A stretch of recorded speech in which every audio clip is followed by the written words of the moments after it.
Baik, jadi status nutrisi atau status gizi ibu hamil biasanya itu ditentukan dengan indikator ukuran lingkar lengan atas, ya. Kita mengharapkan ibu hamil itu tidak memulai kehamilannya dengan lingkar lengan atas kurang dari 23,5 cm.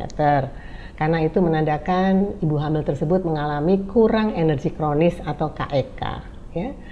Dan KEK menurut Riskesdas 2013-2018 itu memang menurun. Jadi 2013 itu datanya 24%, sementara 2018 turun menjadi 17%. Tetapi itu data nasional, bervariasi antara provinsi dan bervariasi untuk lingkungan perkotaan dan pedesaan. Nah, selain ukuran lingkar lengan atas, kita juga dapat mengetahui kondisi nutrisi ibu hamil itu dari kenaikan berat badannya selama hamil yang diukur saat dia berkunjung untuk memeriksakan kehamilannya. Dan selain itu juga diukur kadar hemoglobinnya untuk menentukan apakah ibu hamil itu mengalami anemia atau tidak.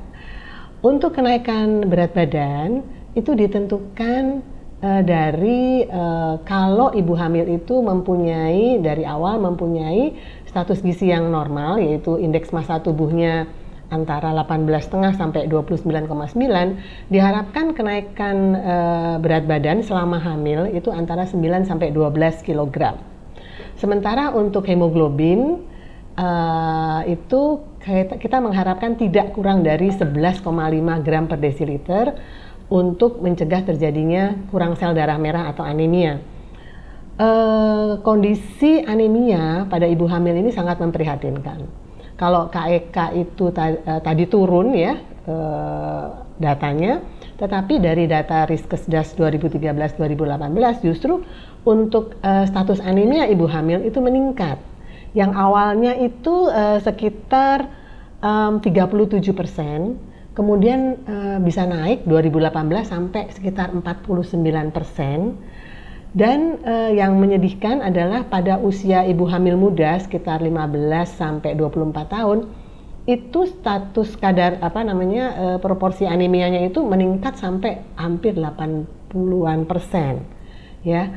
Nah, sekarang kalau kita ingin tahu apa penyebab dari masalah gizi pada ibu hamil itu, kalau untuk kurang energi kronis itu kemungkinan ibu hamil itu kurang mengonsumsi makanan-makanan yang kaya akan sumber kalori, karbohidrat, protein, dan lemak. Sementara untuk status anemia, kemungkinan ibu hamil itu kurang mengonsumsi zat gizi mikro, utamanya zat besi, ya. Dan juga kemungkinan ibu hamil itu tidak patuh ya untuk mengonsumsi pil besi yang merupakan program daripada pemerintah.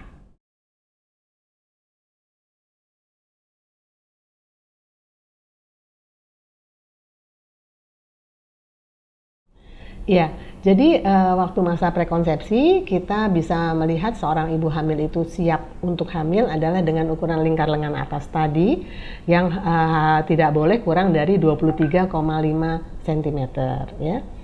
Nah, kemudian pada selama hamil tentunya kita mengharapkan ibu hamil tersebut dalam kondisi status gizinya normal.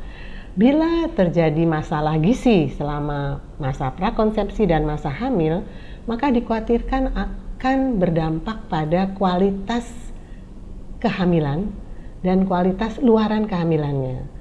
Kualitas kehamilan itu adalah terjadinya resiko komplikasi kehamilan, apakah terjadi peningkatan tekanan darah atau preeklamsi, atau terjadinya mual muntah yang berlebihan atau hiperemesis gravidarum, atau bisa juga terjadi perdarahan selama kehamilan.